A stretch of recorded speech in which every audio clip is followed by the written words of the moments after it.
حسبنا الله ونعم الوكيل ونعم المولى ونعم النصير. أعوذ بالله من الشيطان الرجيم. بسم الله الرحمن الرحيم.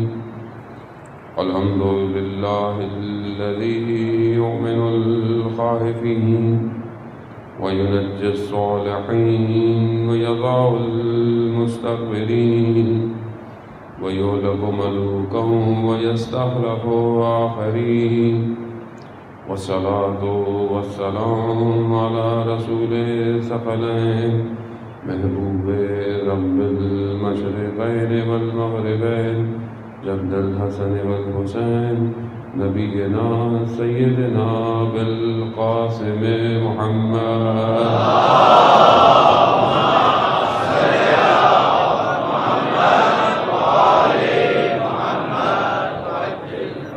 وآله الطيبين الطاهرين المعصومين لا سيما بقية الله في الأرضين روحي وأرواحنا لتراب مقدم الفداء ولعنة الله على أعدائهم أجمعين. بسم الله الرحمن الرحيم. رب اشرح لي صدري ويسر لي أمري واحلل عقدة من لساني يفقهوا قولي. أما بعد فقد قال رسول الله صلى الله عليه وآله وسلم إن الحسين مصباح الهدى والسكينة النجاة. صلوات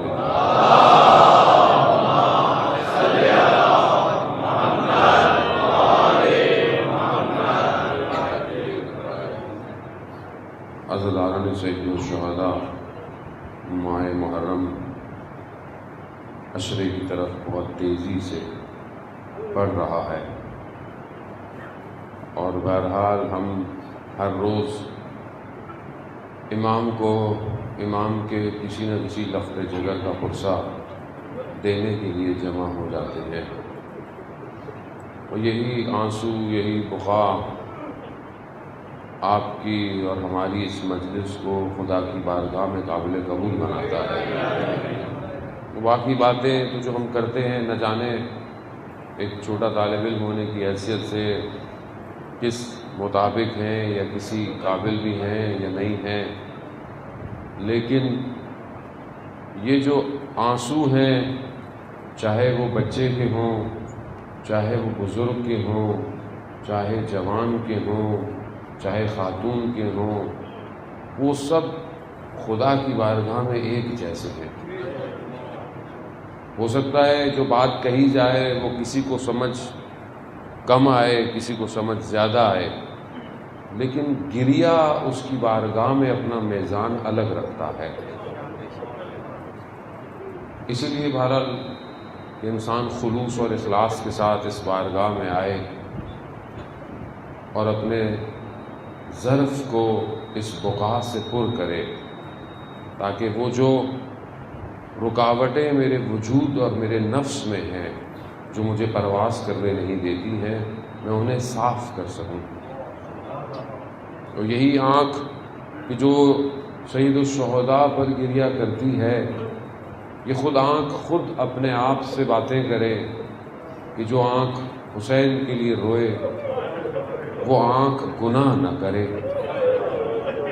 خود آنکھ اپنے آپ سے بات کرے، اپنے وجود سے بات کرے۔ خود یہی تو اہل ذکر کی کیفیتیں ہیں نا، کہ جو قیامت والے دن اسے دکھایا جائے، کیا دکھایا جائے گا؟ اعضاء کو کیا دکھایا ہے؟ ہر اعضاء بدن کا خود بات کرے گا۔ آپ کو بات نہیں کرنی ہوگی کہ آپ کہیں گے کہ میرے ہاتھ نہیں، خود ہاتھ کہے گا یہ کام انجام دیا، آنکھ خود کہے گی یہاں یہاں دیکھا۔ اب آپ چھپا سکتے ہیں اس کو؟ نہیں چھپا سکتے، وہ خود تکلم یعنی گویا ہو جائے گی، ہر چیز خود اپنے طریقے سے اپنی چیزوں کا اظہار کرے گی۔ تو ہم اس طرف بڑھ رہے ہیں نا کہ ذکر یعنی اہل ذکر کی طرف بڑھے، اس وادی نور کی طرف، یہ جو اس طرف بڑھتا ہے اس سے پہلے کہ آنکھ وہاں گفتگو کرے کہ اس نے کیا کیا، یہیں پر اپنے آپ کو سمجھا دے کہ دیکھو یہ جو دیکھنے جا رہا ہوں وہاں شرمندگی کا باعث بن جائے گا، تو جھکا لو آنکھوں کو۔ قرآن بھی یہ کہہ رہا ہے یغضوا ابصارہم، اپنے نگاہوں کو جھکا لو خدا کی خاطر۔ تو خدا کی خاطر جب تم کسی ایسی چیز کو جسے خدا پسند نہیں کرتا اگر آنکھوں کو جھکاؤ گے تو خود آنکھ پھر اس زمین میں وہ مشاہدے کرے گی جو دوسرے نہیں دیکھ رہے۔ تو یہی ہدف ہے، اسی طرف بڑھنا ہے ہم نے۔ اگر ہم اس مجلس میں آ کر بھی وہی رہیں جو عام لوگ ہیں تو پھر سید الشہداء کے اس قیام کا، اس قربانی کا فائدہ کیا؟ امام تو کربلا آئے اس لیے تھے کہ قیامت تک کا انسان توحید تک پہنچ جائے، توحید تک پہنچ جائے، یعنی امام کا ہدف ہی یہی ہے۔ امام اس لیے تو نہیں آئے کہ بس اب ہم ثواب کمائیں گھر لے جائیں، ثواب کما کے کہاں لے جائیں گے؟ ثواب اس دنیا میں تو کریڈٹ نہیں ہوتے، آپ ایسا اکاؤنٹ تھوڑی ہے کہ آپ یہاں پیسے نکلوا لیں گے، نا، یہ ثواب آپ کو وہاں ملیں گے، لیکن آپ وہاں ثواب، جہاں ثواب نے ظہور کرنا ہے، اگر اس جگہ کے لائق ہی نہیں رہے، یہ سمجھنے کی کوشش کریں عزیزان محترم، یعنی آپ ثواب کیوں کماتے ہیں؟ ہر انسان کوئی نیکی کرتا ہے، ثواب کیوں کماتا ہے؟ جنت کے لیے، کہ کہاں ملے گا ریوارڈ؟ جنت میں ملے گا۔ تو جنت کس کی ہے؟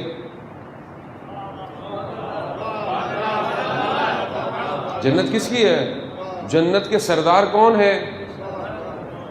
سید الشباب اہل الجنہ کون ہے؟ خب یہی دو شہزادے ہیں نا، یہی دو زہرا کے لال ہیں، یہی سردار ہیں۔ اب سردار راضی نہ ہو آپ سے، خدا نہ خواستہ، تو یہ آپ ثواب لے کر قیامت میں کہاں ڈھونڈتے پھریں گے؟ وہ سردار کہے گا کہ ہم کربلا اس لیے تھوڑی آئے تھے کہ تم گریے کرو، رو، گھر چلے جاؤ اور دنیا میں ظلم ہو، دنیا میں ستم ہو، تمہاری اپنی زندگی میں معرفت نہ ہو، کمال نہ ہو، بندگی نہ ہو۔ امام اس لیے آئے کربلا، امام بیدار کرنے آئے قوموں کو اور فرد کو۔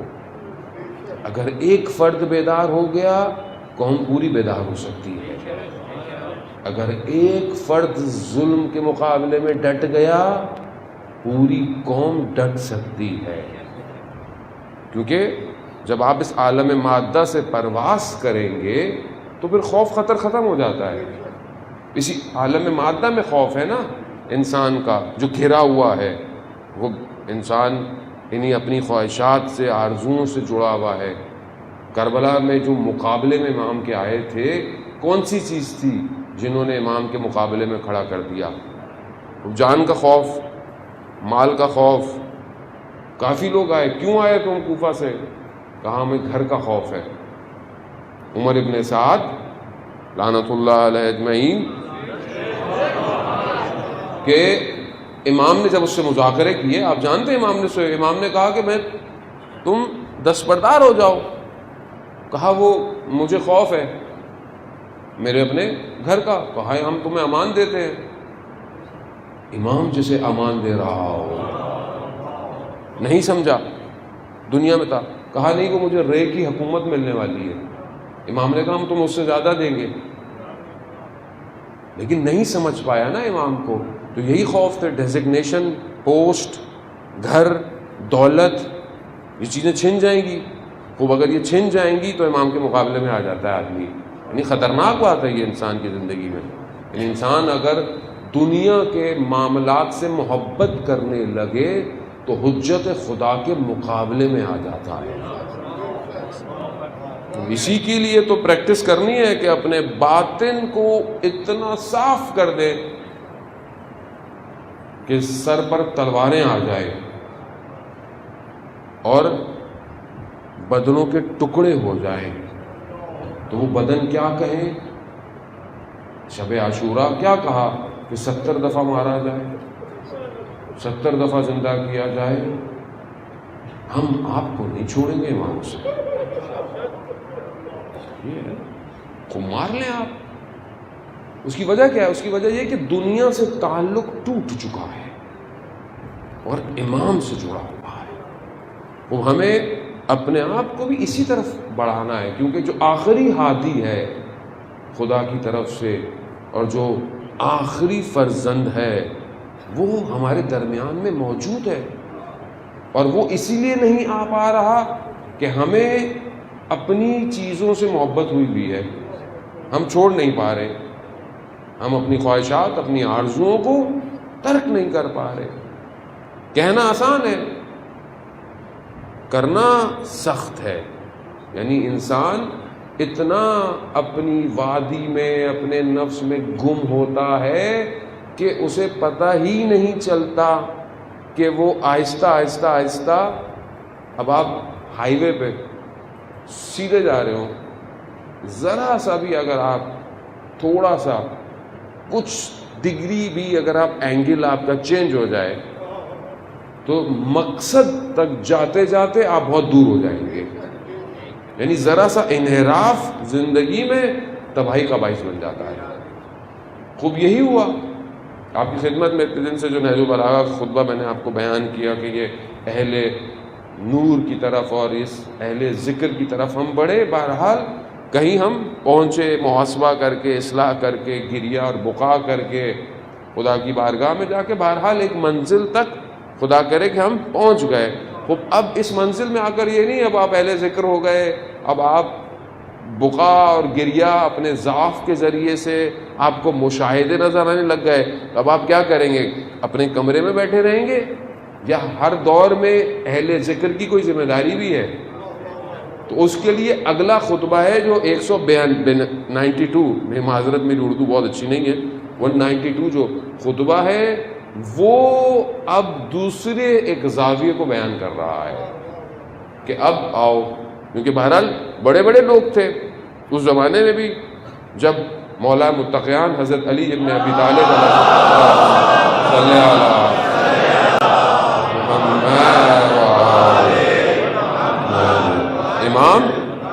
امام جب آپ کو پتہ ہے جنگ کر رہے تھے تو وہ جو عارف قسم کی شخصیت تھی حسن بصری، تو امام نے جب اسے بولا کہ تم کیوں نہیں آئے تو کہا میں نکل رہا تھا خیمے سے تو مجھے آواز آئی کہ جو اس میں مار رہا ہے وہ بھی جہنمی ہے، جو مر رہا ہے وہ بھی جہنمی ہے.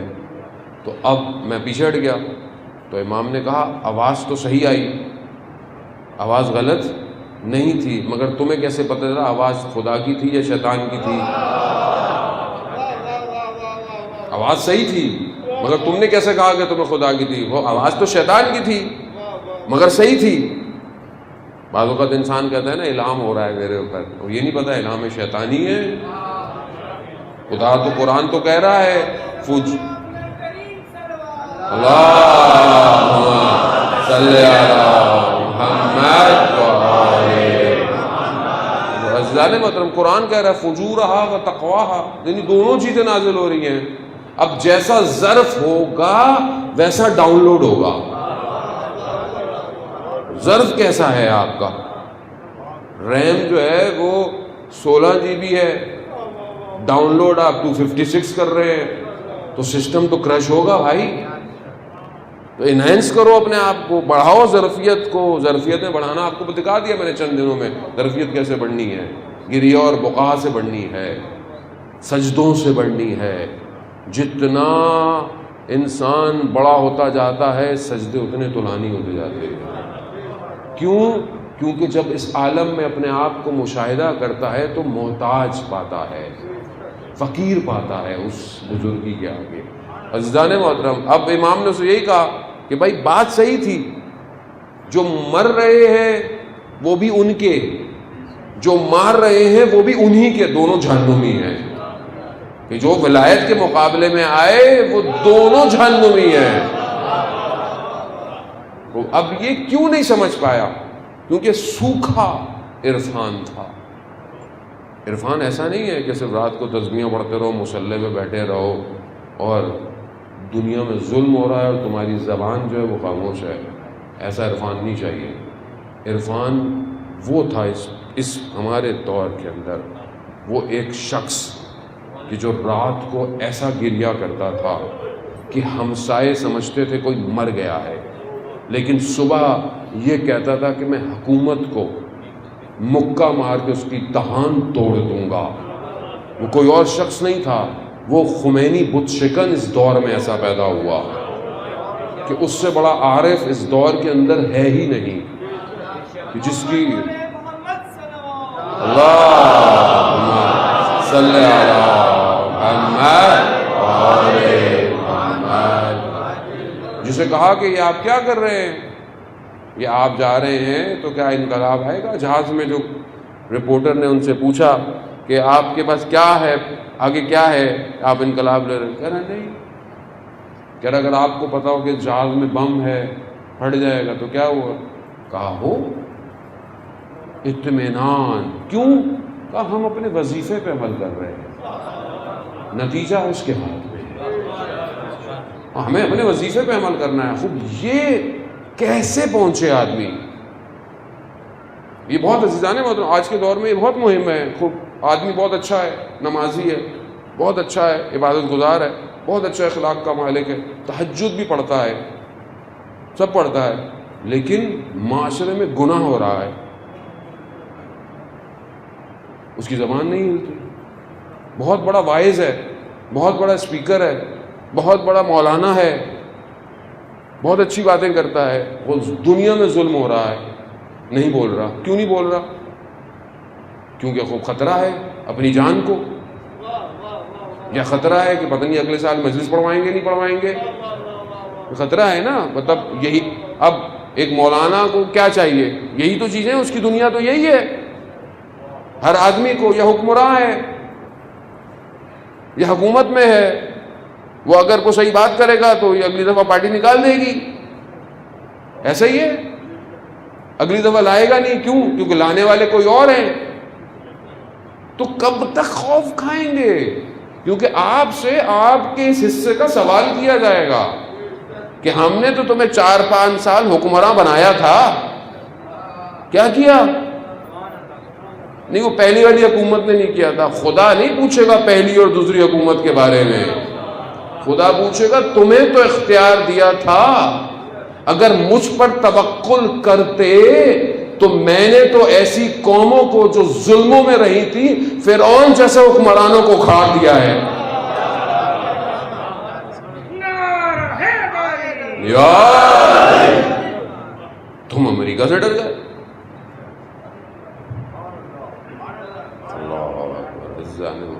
خوف، ایسا خوف یا حسینی نہ ہو.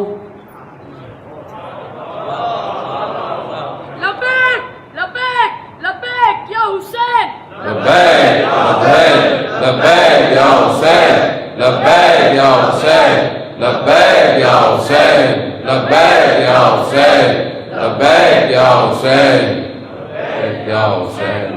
وہ عزیزان محترم، وہ بات یہی ہے، وہ دوسرا راستہ نہیں ہے. دوسرا راستہ نہیں ہے کہ آپ وقت کے ٹائرنٹ سے، ستمگر، استعمار، حاکم، خوف دلوں میں بٹھاتا ہے. کھوکھلا خوف ہے. کیا کرے گا؟ مار دے گا. مار دے، مر تھوڑی جاتا ہے آدمی اللہ کی راہ میں. تو قرآن کہہ رہا ہے گمان نہ کرو. خدا تو کہہ رہا ہے گمان نہ کرو. مرنا دور کی بات ہے، بولنا یقین نہ، گمان نہ کرو کہ جو اللہ کی راہ میں مر گیا ہے وہ مردہ نہیں ہے. بل احیاء، زندہ ہے. ہم مردہ ہیں، وہ زندہ ہے. وہ زندہ ہے. زندہ محترم، خوب ہم آگے بڑھیں. وہ معاملہ کیا ہے؟ امام علی علیہ السلام نے نہج البلاغہ کے اندر اللہم صلی علی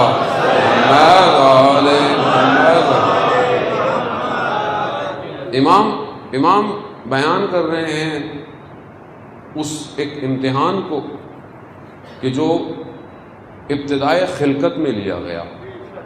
اور کیوں خدا امتحان لیتا ہے؟ امام بتا رہے ہیں. امام فرماتے ہیں کہ یہ امتحان اس لیے لیا جاتا ہے کہ جو تواضع متواضعین ہیں وہ اور جو مستکبرین ہیں دونوں کا فرق پتہ چل جائے. یعنی جب کسی سے امتحان لیا جا رہا ہے اس پورے عالم میں، اور امام نے واضح کہا اس خطبے کے آخر میں کہ میرے یعنی میرے شخص علی ابن ابی طالب کی وجہ سے تم لوگوں سے امتحان لیا جائے گا.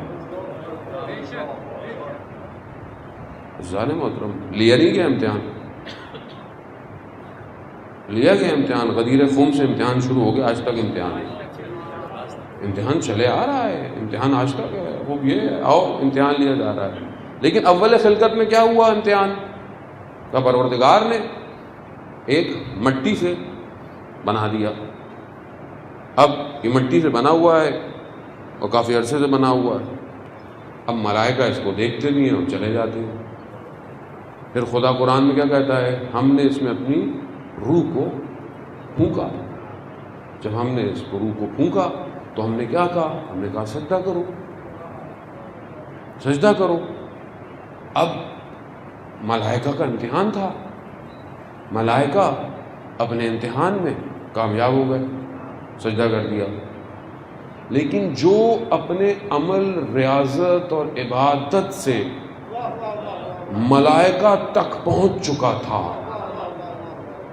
جب اسے کہا گیا تو اس نے کہا کہ میں تو نار سے بنا ہوں, یہ تین سے بنا ہے. یہ بھول گیا کہ یہاں سجدہ اس خاک کو نہیں ہے, سجدہ امر الہی کو ہے, سجدہ امر الہی ہے. مگر وہ جو استکبار تھا اندر عزیزان محترم. بڑے یہی چند میں بہرحال آپ کو بہت زیادہ محنت نہیں دوں گا, آپ کا ذہن بہت زیادہ سٹریس لے کہ کہاں جانا ہے. اصل بس یہی ہے, یہ جو استکبار تھا, یہ جو تکبر تھا, یہ 6000 سال کی عبادت سے ختم نہ ہو پایا. اب یہ گمان نہ کیا کریں کہ ماتھے پہ گاڑے گاڑے نشان ہیں, رگڑے کر کر کے گھٹنوں میں نشان بن گئے ہیں, 20 سال حج کر لیے, 100 عمرے ہو گئے اور پتہ نہیں کیا کیا بانٹ دیا. اندر جب کالا ہو اور اس ولایت کو قبول نہ کرے تو 4000 سال میں جو 2 رکعت نماز پڑھنے والا ہو وہ بھی مقابلے میں آ جاتا ہے. سمجھنے کی کوشش کریں, اس میں پریشان ہونے والی بات ہی نہیں ہے. بہت سے لوگ پریشان ہوتے ہیں, یہ کیوں نہیں قبول کرتا, یہ کیوں نہیں قبول کرتا. بھائی یہ قبول کرنے کے لیے ضرورت چاہیے, یہ ہر کوئی قبول نہیں کر سکتا. شکر کریں اگر ہم قبول کر رہے ہیں, اور دعا کریں کہ اسی حق کے ساتھ مر بھی جائیں. کیوں؟ کیونکہ موت اپنے آتے وقت بھی امتحان لے گی, موت امتحان لے گی. آئے گا وہ پانی پلا دوں, کیونکہ جب روح نکلتی ہے بدن سے تو پورے بدن میں جیسے تلوار کی نوکیں ہوتی ہیں, پورے بدن میں آ کر چبوئی جاتی ہیں, اور اتنا سخت عمل ہوتا ہے کہ انسان پیاس سے اس کا گلو خشک ہو جاتا ہے. اور اگر اپنی زندگی میں تیاری نہ کی ہو تو آخری لمحے میں انسان غافل ہو جاتا ہے. اور وہ پانی لا کے دیتا ہے, وہ کہتا ہے مگر اس کو انکار کر دو, بس یہ انکار کر دو. اس کی پریکٹس زندگی میں کرنی پڑتی ہے, اور زندگی میں پریکٹس صرف اس لیے نہیں ہوگی کہ بس اب آپ مسجد میں آئے تو پریکٹس ہوگی. نہیں, ولایت کی اطاعت ہر جگہ ہے, چاہے بازار میں ہو, چاہے کام پہ ہو, چاہے گھر میں ہو, چاہے تنہائی میں ہو, چاہے اجتماع میں ہو. اطاعت پہ ہو تو پھر پریکٹس ہے. یعنی دائم الذکر رہو, اور تمہارا دائم الذکر رہنا تمہارے کاموں سے تمہیں دور نہیں کرتا. خدا کی کائنات ہر وقت ذکر کر رہی ہے, یسبح للہ, ہر چیز ذکر کر رہی ہے, مگر ہوائیں ذکر نہیں کر رہی, مگر پتے ذکر نہیں کر رہے, مگر پتھر ذکر نہیں کر رہے, پہاڑ ذکر نہیں کر رہے, دریا ذکر نہیں کر رہے. مگر کیا وہ اپنے کاموں کو چھوڑ کر ذکر کر رہے ہیں؟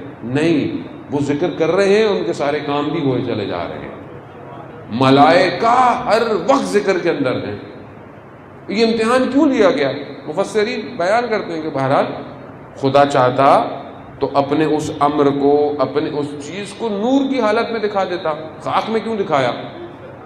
کہا کہ اگر نور میں دکھایا جاتا تو نور اتنا نورانی ہوتا ہے, خوشبو ایسی ہوتی ہے, ملائکہ کو امتحان میں پھنسنے کی ضرورت ہی نہیں تھی, وہ قبول کر لیتے. یہ جو پوشیدہ کیا پروردگار نے، پنہان کیا یعنی چھپایا اور پھر امتحان میں ڈالا، تاکہ جو اصل ہے وہ امتحان دے کر واضح ہو جائے، آشکار ہو جائے۔ اب بہت سے لوگ کہتے ہیں امام علی کا نام قرآن میں واضح کیوں نہیں ہے؟ کیوں نہیں ہے؟ وہ حدیث ہے، مولا متقیان مومن اور منافق کی پہچان ہے، اسی لیے معیار رکھا گیا، مگر مولا کائنات کو چھپایا نہیں گیا، اس طرح دکھایا گیا، تاریخ نے چھپایا، تاریخ نے چھپایا۔ وہ اب تاریخ نے چھپایا، سب کا امتحان ہے۔ 100 سال ابن الحدید کہتا ہے، جو معتزلی ہے، شیعہ نہیں ہے، معتزلی ہے، شرح نہج البلاغہ لکھی ہے اس نے، وہ کہتا ہے کہ 100 سال 70,000 ممبروں سے مولا کے خلاف بولا گیا، 100 سال 70,000 ممبر۔ اور جرداق مسیح کہتا ہے کہ اتنا سب ہونے کے باوجود بھی پورے طول تاریخ میں نے کوئی اور شخص پایا ہی نہیں جس کے اتنے فضائل ہوں۔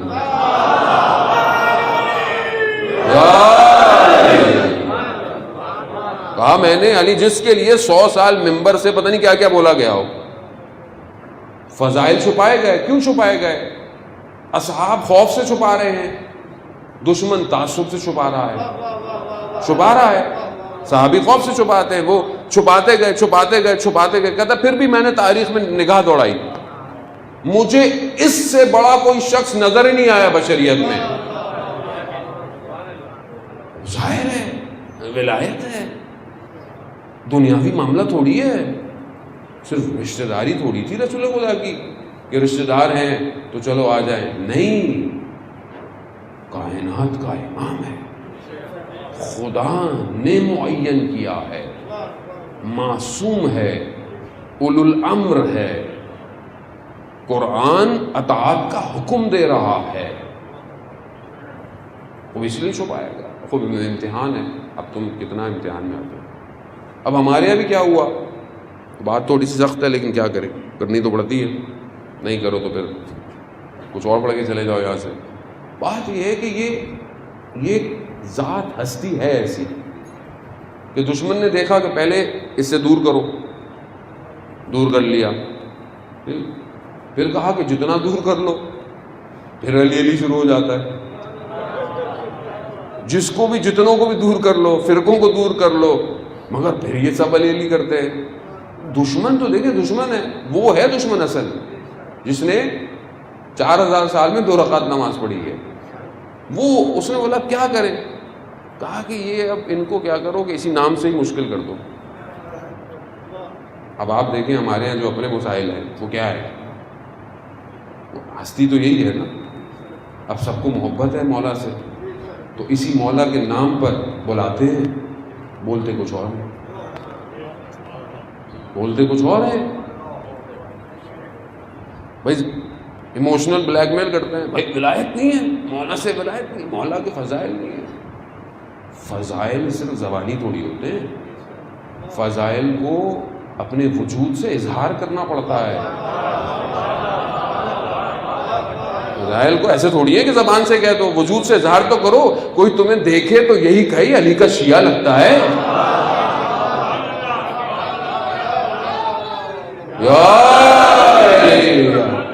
صرف تم مسجد میں نہ لگو، امام بارگاہ میں نہ لگو، جب کاروبار پہ کھڑے ہو،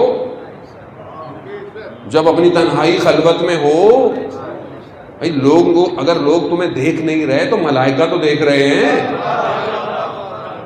مگر نہیں عزیزان محترم۔ اب وہ علامہ امینی رضوان اللہ تعالیٰ علیہ دمشق گئے اور دوسرے فرقے کے لوگ تھے، بیٹھے ہوئے گفتگو کر رہے تھے، تو کہنے لگے کہ آپ امام علی علیہ السلام کے بارے میں الوف کرتے ہیں، یعنی بہت بڑھا چڑھا دیتے ہیں۔ کہا کیا کہ آپ کہتے ہیں کہ یہ ایک رات میں 1000 رکعت نماز پڑھتے تھے، یہ کیسے ہو سکتا ہے ایک آدمی رات کو 1000 رکعت نماز پڑھے؟ تو علامہ امینی جن کی ٹانگ صحیح نہیں تھی، مریض تھے، ایک ٹانگ ان کی مشکل میں تھی، تو وہ کہتے ہیں کہ وہ تو مولا تھے، میں 1000 رکعت نماز پڑھ سکتا ہوں. تو کہا اچھا شروع کریں. اور شروع کی، ابھی آدھی رات نہیں ہوئی تھی، کہتے ہیں کہ 600 رکعتیں ہو گئیں. تو کہا کہ نہیں، ہم مان گئے کہ مولا پڑھتے ہیں. علامہ امینی کیا فرماتے ہیں کہ میں نے اس سے پہلے کبھی 1000 رکعتیں پڑھی نہیں تھی، مگر میں نے کہا مولا جانے اور رکعتیں جانے.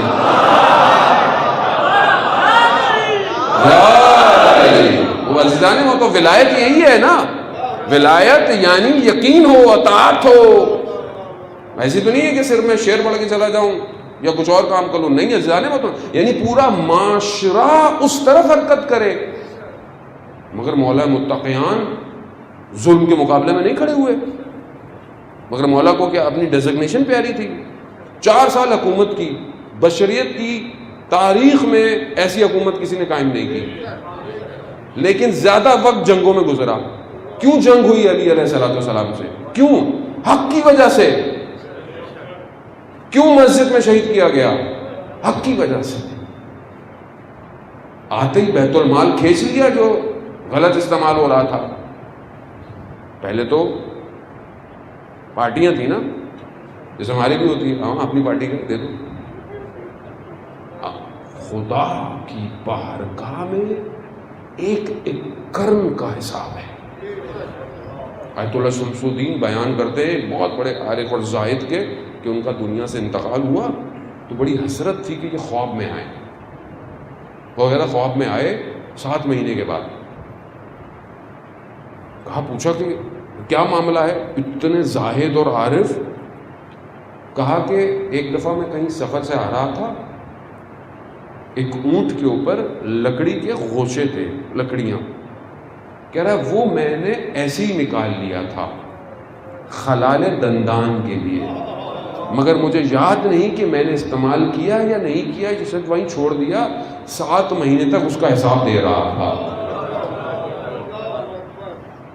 آپ کہاں حساب دے گا انسان؟ آسان ہے. اسی لیے تو یہ عدل الہی یہی امام رائج کر سکتا ہے، ہم لوگ نہیں کر سکتے. میں آؤں گا مسند پہ، میں اپنی خواہشات اپنے رشتہ داروں کو، دوستوں کو، جو آئے گا وہ یہی کرے گا. صرف خدا کا نمائندہ جب تک نہیں آئے گا عدل اور کس دنیا میں قائم نہیں ہو سکتا. اور ہمیں اسی طرف بڑھنا ہے. کیسے بڑھیں گے آپ؟ مگر مجھے عادت ہی نہیں ہے عدالت کی، عادت ہی نہیں ہے. مجھے عدالت کی عادت نہیں ہے، مجھے جو ہے وہ صحیح طرح کمیونٹی سوسائٹی کو بیلنس کرنے کی عادت نہیں ہے. تو پھر میں کیا امام کے آنے سے خوش ہوں گا؟ نہیں ہوں گا. عزیزان محترم، یہ ہمیں اسی کو بتانا ہے کہ ہم خدا ترس بنے دنیا میں. عزیزان محترم، چاہے وہ گھر ہو کیوں نہ ہو، اگر گھر میں بھی میں ظلم اور زیادتی کر رہا ہوں، خدا کی بارگاہ میں سوال ہے. خدا کی بارگاہ میں سوال ہے. انسان اپنے بچے کو جو ہاتھ اٹھاتا ہے، آپ کو پتہ ہے اس کا دین دینا پڑے گا قیامت والے دن. چاہے آپ کا بچہ ہے یہ، تو اس لیے بچہ جب تھوڑا بڑا ہو جائے، جتنا اس کو مارا ہے اس سے معاف کروا لیجیے گا، ورنہ قیامت والے دن یہی کھڑا ہو جائے گا سامنے. اور وہ جو ہم بعض اوقات بچوں کو عیدیاں ملتی ہیں، یہ آپ کے بچے کے لیے ہے. بچے کو پتہ ہی نہیں ہوتا، آپ کھا لیتا ہے انسان. اس کا مال ہے. عزیزان محترم یاد رکھیے گا، یہ چھوٹی چھوٹی چیزیں نہیں ہیں، یہ اس کا مال ہے بچے کا.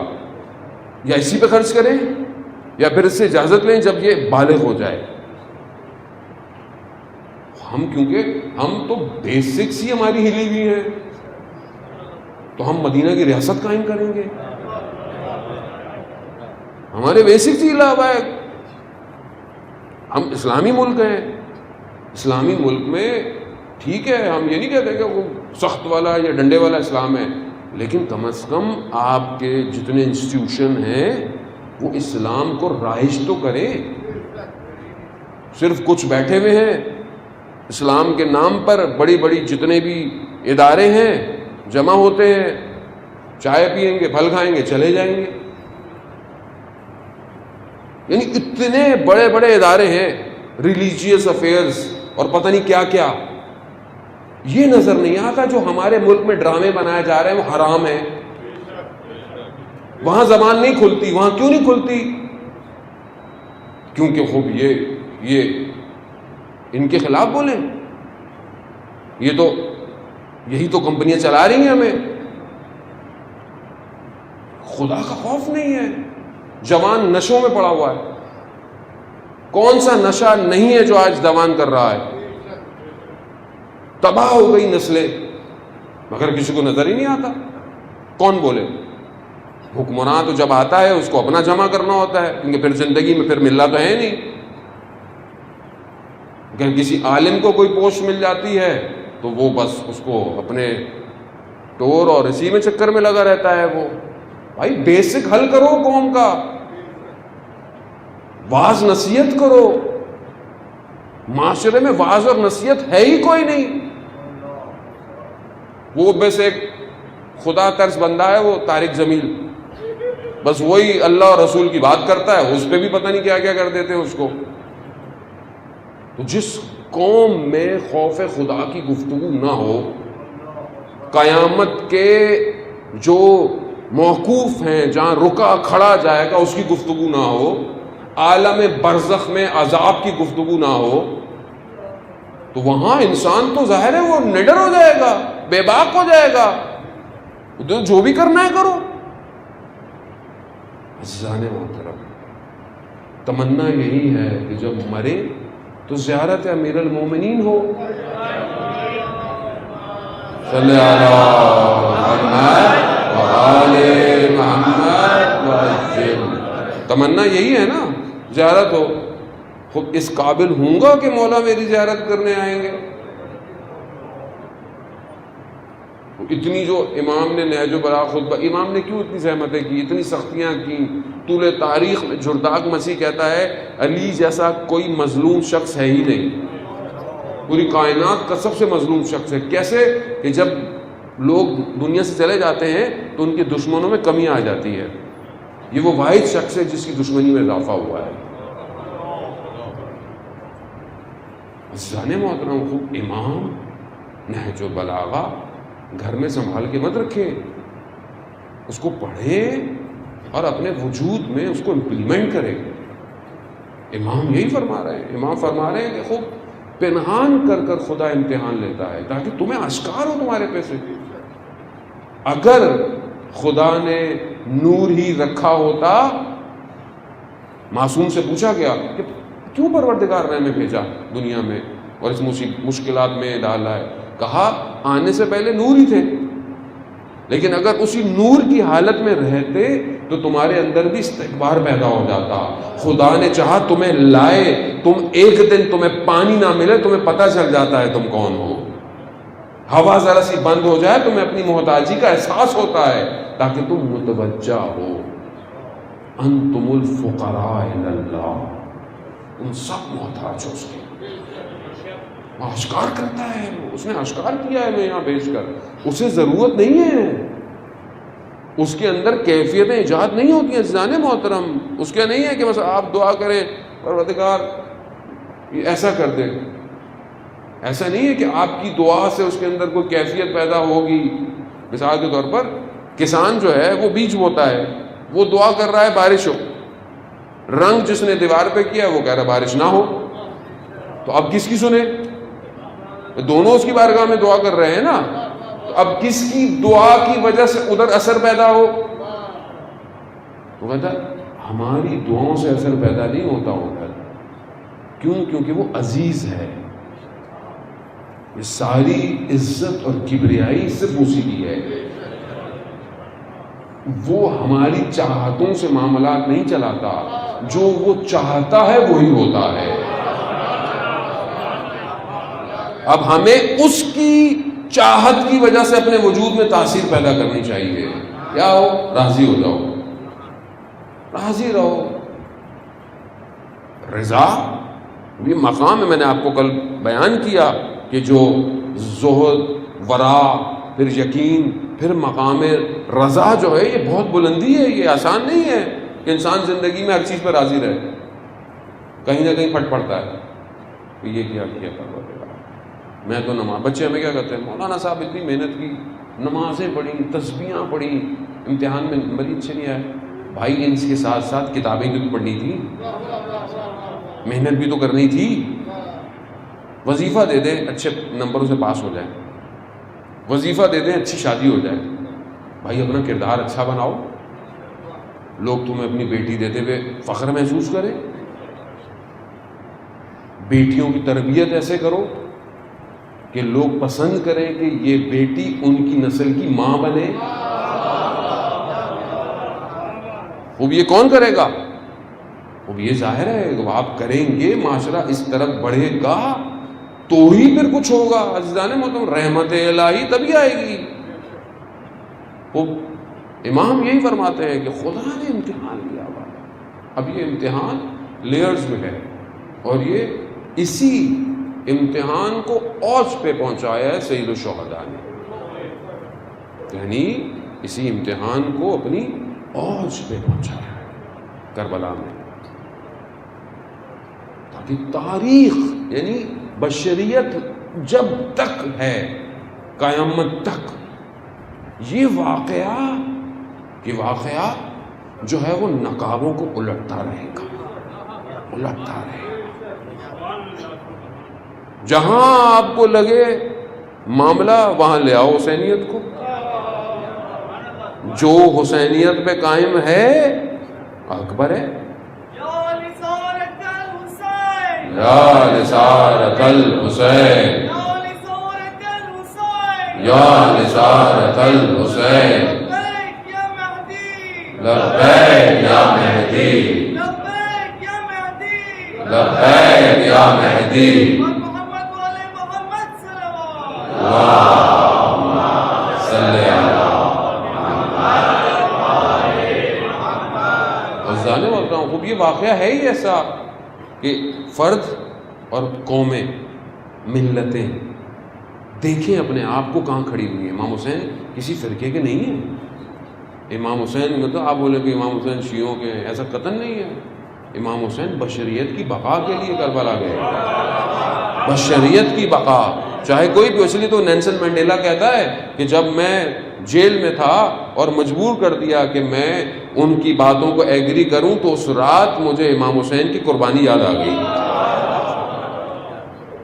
یعنی ایک افریقہ میں رہنے والا, پیدا ہونے والا لیڈر حسینیت سے درس لے رہا ہے, حسینیت سے درس لیا. خود مسیح بہت بڑا کہتا ہے اگر ہمارے پاس حسین ہوتے تو ہم پوری دنیا کو عیسائی کر چکے ہوتے.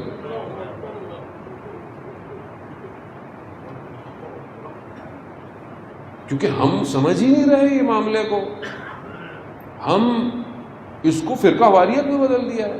اس کی وجہ یہ ہے کہ ہمیں آتا ہی نہیں ہے کچھ, ہمیں پتہ ہی نہیں ہے امام کس کو کہتے ہیں, امام ہے کیا. کائنات کا وجود اسی وجود سے واسطہ فیض لے رہا ہے, ہوائیں اسی کے وجود سے ہیں, عالم میں حرکت امام کی وجہ سے ہے. امام جو ہے وہ آپ نے سنا کہ امام نے آنا ہے, مطلب امام ایک ایسی شخصیت ہے کہ مطلب ایک قوم چلے گی اور ادھر سے جو ہے وہ اصل سامنے جتنے بھی ٹائرنٹ آئے, جتنی بھی حکومتیں آئیں, اللہ کے نمائندے کے آگے فنا ہو گئی, فنا ہو گئی. تو ابھی جو اتنی بڑی حکومتیں اپنے آپ کو کہتی ہیں سپر پاور کہتے ہیں, اب وہ بھی ختم ہو گیا ہے. کسی زمانے میں ہوتا تھا سپر پاور, اب کوئی سپر پاور اور نہیں ہے. اب پاور سے اسی کے پاس ہے جس کے پاس حسین ہے. لبیک یا حسین, لبیک یا حسین, لبیک یا حسین, لبیک یا حسین, لبیک یا حسین.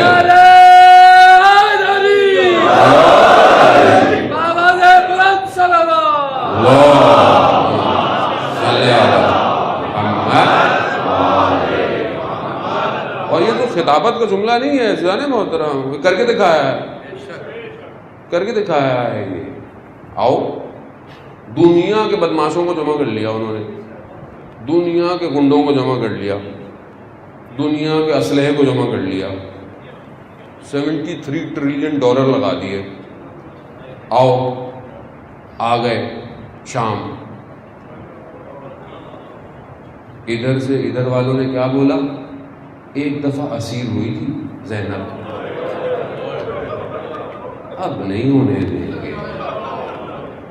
کیسا حال کیا؟ اب کیا کہا سید نے، سید مقام امت نے کیا کہا کہ قاسم سلیمانی کا بدلہ یہ ہے، اگر تم خود چلے جاؤ تو اچھی بات ہے، ورنہ اپنے پاؤں پہ آئے ہو کفن میں جاؤ گے۔ اور یہی کیا۔ وہ دور چلا گیا اجزان محترم۔ کون سی ٹیکنالوجی کی بات کرتے ہیں؟ ٹیکنالوجی بہت زیادہ ہے، آؤ ٹیکنالوجی پہ آ جاؤ۔ یہ اجزان محترم، یہ جو اساس ہے نا، یہ کسی ملک کی نہیں ہوتی ہے، یہ اسلام کی ہے۔ گھبرایا نہیں کریں لوگ، بعض لوگ کہتے ہیں بیٹا ایک ملک کی بات ہی نہیں ہو رہی ہے، اصل اسلام کے پرچم کی بات ہے۔ اب اگر کچھ مسلمان ملکوں کو غیرت ہی نہیں ہے تو بھائی ہمارا کیا قصور ہے؟ ہمارا قصور کیا ہے بھائی؟ ہم تو سادات کے گھرانے میں، تو میں تو سید کے گھرانے میں پیدا ہوا، تو میں تو کچھ نہیں تو کم از کم اپنے ابا اجداد کا تو خیال رکھوں۔ اگر آپ کو اللہ نے اسلامی ملک بنایا ہے، اسلام کی خاطر عزت دی ہے، تو کم از کم نام ہی کا خیال کر لو۔ اگر اب کسی کو نہیں ہے اتنے ملکوں میں، تو کیا اب ہم بھی خاموش بیٹھے رہے؟ ہمیں تو حسینیت کے درس نہیں دیتی۔ وہ کہتی ہے کہ چاہے تمہارا 6 ماہ کا بچہ بھی ہو، ظلم کے مقابلے میں نہیں کھڑے ہو سکتے، مر جائیں گے۔ عزیزان محترم، اور دیکھیں یہ ذہن میں رکھیں، آپ یہ ذہن میں رکھیں کہ جو صاحب ہوتا ہے نا، ہر چیز کا ایک صاحب ہے۔ کوئی کمپنی ہے، کوئی امام بارگاہ ہے، کوئی کچھ بھی ہے، اس کا ایک صاحب ہے، اور جس کا صاحب زندہ ہو نا، جس آئیڈیالوجی کا، جس قوم کا صاحب زندہ ہو، انہیں کوئی خوف نہیں ہونا چاہیے۔ کس چیز کا خوف ہے؟ جس کے وجود سے ہوائیں چلتی ہیں، جس کے وجود سے پھول کھلتے ہیں، واسطہ فیض ہے، رحمت موصولہ ہے۔ زیارت جامع کبیرہ پڑھے تو صحیح، رحمت موصولہ ہے، یعنی وہ جو رحمت الہی ہے پروردگار کی، اس کا مظہر وقت کا امام ہے۔ اچھا، ہمیں امامت شناسی ہماری کلیئر نہیں ہے۔ جس کی امامت کلیئر ہو جائے، وہاں 6 ماہ کا بچہ بھی گود میں تڑپتا ہے۔ کیوں؟ امام نے استغاثہ دے دیا، امام استغاثہ دے رہا ہے، یہ کیسے ہو سکتا ہے؟ جانا محترم، وہ آپ گریہ کیا، خدا آپ کو قبول کرے، لیکن جہاں معاملہ ایسا ہے، کیوں؟ بعض مورخین لکھتے ہیں یا لوگ بیان کرتے ہیں کہ امام حسین کو کربلا کے مقام پر گھیرا گیا اور امام کو وہاں روکا گیا اور امام کو وہاں شہید کر دیا گیا۔ نہیں عزیزان محترم، ایسا بالکل نہیں ہے، ایسا بالکل نہیں ہے۔ امام امر الہی پر چل رہا ہے، امام اطاعت خداوندی کا کامل منظر ہے، انسان کامل ہے۔ امام کو کربلا گھیرا نہیں گیا، امام نے کربلا میں یزید کو بلایا ہے، آؤ ایسی جگہ کا انتخاب کیا کہ وقت کے اس حکمراں کو، قیامت تک کے ایسے حکمراں کو بلا کر صرف 6 ماہ کے بچے کو لا کر اس یزید کے چہرے سے نقاب کھینچا ہے۔ یہ حسینیت۔ ہاں، آپ کیا سمجھ رہے ہیں کہ 6 ماہ کے بچے کو کیا تھا، باقی بھی تھے، چھوڑ نہیں، تاکہ قیامت تک دکھاؤ کہ یہ انسان نہیں تھے۔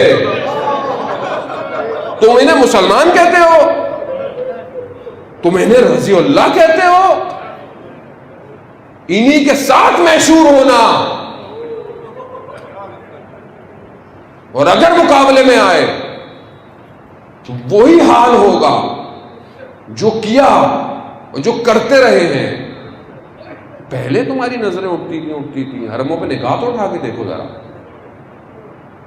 عزیزان محترم ابھی زمانہ چینج ہو گیا. اب آپ اور میں کب تک انتظار کرتے رہیں گے؟ کب تک ہم اپنی زندگیوں، اپنی پلاننگ، اپنی جاب، اپنی امیگریشن، اپنی ایجوکیشن سب پر جڑے رہیں گے؟ اور امام جو ہے وہ تنہائی میں انتظار کر رہا ہے. ہر سال آتے ہیں، روتے ہیں، یہ گھر چلے جاتے ہیں. میں اتنے سالوں سے اپنے سید، اپنے مولا، اپنے جد کے قتل کا بدلہ لینے کا منتظر ہوں، یہ تیار ہی نہیں ہے. کب تک؟ بچے بھی گریا کر رہے ہیں، اس لیے گریا کر رہے ہیں کہ بس منت پوری ہو جائے آپ کی. عزیزان محترم خود تصور کریں، اس ماں کا سوچے کہ جو کربلا کو شیرخوار بچے کو لے کر آئی.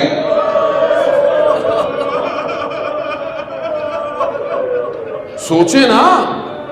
ایک عالم دین بیان کرتے ہیں، ایک فیملی سخت سردیوں کی رات، ہائی وے پہ گاڑی خراب ہو گئی، برف، گاڑی بند ہے، فیملی بس گاڑی کے اندر ہے. ہاتھ دیا، روکا، رات کی تاریکی ہے، روکی کوئی نہیں رہا. اب اگر زیادہ دیر رہے تو سردی کی وجہ سے موت واقع ہو سکتی ہے، کیونکہ سردی بہت ہے، گاڑی میں کوئی چل ہی نہیں رہی، نہ اس کے اندر کوئی انتظام ہے کہ وہ گرم کرے.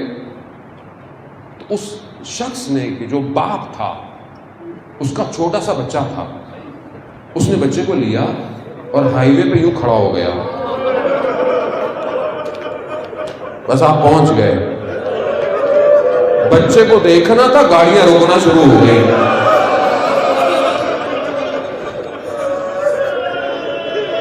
وہ امام نے کیا کہا؟ اگر تمہیں مجھ پہ رحم نہیں، ہاں زیادہ نہیں محترم، جب امام آئے نا، امام نے اپنی آخری وقت میں، بس میں بہت تیزی سے آگے کی طرف بڑھوں، بس آپ نے گریا کیا، خدا قبول کرے. گریا تو وہ ماں کرتی رہی پتہ نہیں کتنے عرصے، سائے میں نہیں بیٹھی جس کی گود اجڑ گئی ہو. امام نے استغاثہ بلند کیا کہ ہے کوئی میری مدد کرنے والا؟ حل من ناصر ینصرنا، ہے کوئی؟ تو دیکھا خیموں سے گریے کی آواز آئی. امام خیموں پہ آئے اور مخاطب کہا بہن میں نے منع نہیں کیا تھا کہ جب تک میں زندہ ہوں آپ لوگوں کی آوازیں نہ آئیں. بیوی فرماتی ہیں ہم کیا کریں، جب سے آپ نے غربت کا اعلان کیا ہے نا، یہ بچہ چین میں نہیں آ رہا. اطاعت دیکھیں آپ بچے کی، اپنے وقت کے امام کی. گریا کیا؟ مقاتل بات بیان کرتے ہیں کہ امام نے بچے کو اپنے آغوش میں لیا اور جیسے ہی اپنے بابا کے آغوش میں آیا، کہتے ہیں خاموش ہو گیا، آرام میں آ گیا. ورنہ عموماً چھوٹے بچے تو ماں کے آغوش میں آرام ہوتا نہیں، کیونکہ بچہ بھی سمجھتا تھا کہ یہی آخری آغوش ہے میری. ہاں زادارن محترم، امام لے کر چلے. کیوں؟ کیونکہ آپ جانتے ہیں کہ پانی بند ہو چکا ہے، بچہ پیاسا ہے، شدت گرمی، کربلا. امام کے وجود میں کتنے داغ ہیں اس آخری وقت تک، لیکن لے کے چلے، ابا کے اندر لیا. دشمن سمجھا امام قرآن لے کر آ رہے ہیں. جب ابا ہٹائی تو قرآن کو نہیں تھا، قرآن کا ایک سورہ تھا. کربلا کا ایک پھول تھا جو مرجھایا ہوا تھا، پانی کی ضرورت تھی اسے کہ شاید کھل جائے. امام نے یہی کہا. امام اس کو بلندی پہ لے گئے، دشمن دیکھ رہے ہیں کیا کہیں گے. امام نے کہا تمہیں اگر مجھ پہ رحم نہیں تو اس پہ تو رحم کرو. تو دیکھا اشکیا کی فوج میں گریا شروع ہوا. بعض مقاتل لکھتے ہیں کہ امام نے بچے کو ریت پہ رکھ دیا کہ اگر تمہیں یہ ہو، اگر یہ ہے کہ میں پی لوں گا، یہ رکھ دیا۔ اور جو لفظ استعمال ہوا ہے نا حضرت علی اکبر کے لیے، اس کیفیت کو کہا ہے کہ جیسے مچھلی پانی سے باہر تڑپتی ہے، علی اصغر کی زبان تڑپ رہی ہے۔ آئے غربت امام حسین، ہاں دادارہ چند شبے باقی یہ گریہ کر لیں گریہ، نہ جانے کب پھر زندگی ہوئی، پھر کب زندگی ہوئی۔ امام نے اٹھایا، دشمن نے ہرملا کو کہا، ہرملا اس کو خاموش کرو، اگر یہ رہا تو یہ جنگ جیت جائیں گے۔ ہرملا نے اپنا 3 پھلوں والا تیر، اجڑ رہی ہے رباب کی کمائی، تیر پھل کھینچا۔ مقاتل کہتے ہیں ایک کان سے دوسرے کان تک، بعض کہتے ہیں کہ گردن پر ایسا تیر آیا علی اصغر اپنی جگہ ہی